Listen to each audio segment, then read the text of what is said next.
ధరణి నాడు ఏదైతే ఆనాటి ప్రభుత్వం ఒక యాప్ తయారు చేస్తే ఆ యాప్ని ఈ పేదోడి ప్రభుత్వం ఇందిరమ్మ ప్రభుత్వం ఏర్పడిన తర్వాత దానిలో ఉన్న అనేక సీక్రెట్ లాకర్స్ అన్నిటినీ ఓపెన్ చేసి ధరణిలో ఎవరి భూమి ఎవరైనా చూసుకునే ఆన్లైన్లో చూసే వ్యవస్థని ఆ సీక్రెట్ లాకర్నే ఆ ధరణి యాప్ ఉన్నప్పుడే ఓపెన్ చేయడం జరిగింది. ఆ యాప్ని ప్యాచ్లుగా అంటే ఆ యాప్ని చేంజ్ చేయాలంటే it takes minimum 9 to 10 months time పూర్తిగా రూపుమాపాలంటే.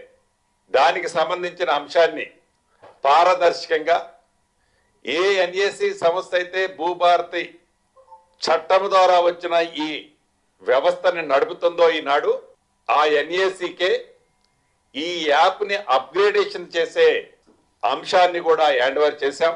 నూతన సంవత్సరం January 15th నుంచి 30th లోపు ఆల్ ఆప్షన్స్ తో కొత్త యాప్ ఎన్ఏసి డెవలప్మెంట్ చేసిన యాప్ ఈ భూభారతి చట్టంతో పాటు రాష్ట్ర ప్రజలకి ప్రయోగకరమైన ఆ ప్యాచ్లున్న ఆ అతుకులు బంతైన ధరణి యాప్ని పూర్తిగా రిమూవ్ చేసి కొత్త యాప్ కూడా రాష్ట్ర ప్రజలకి ఇవ్వనున్నాం.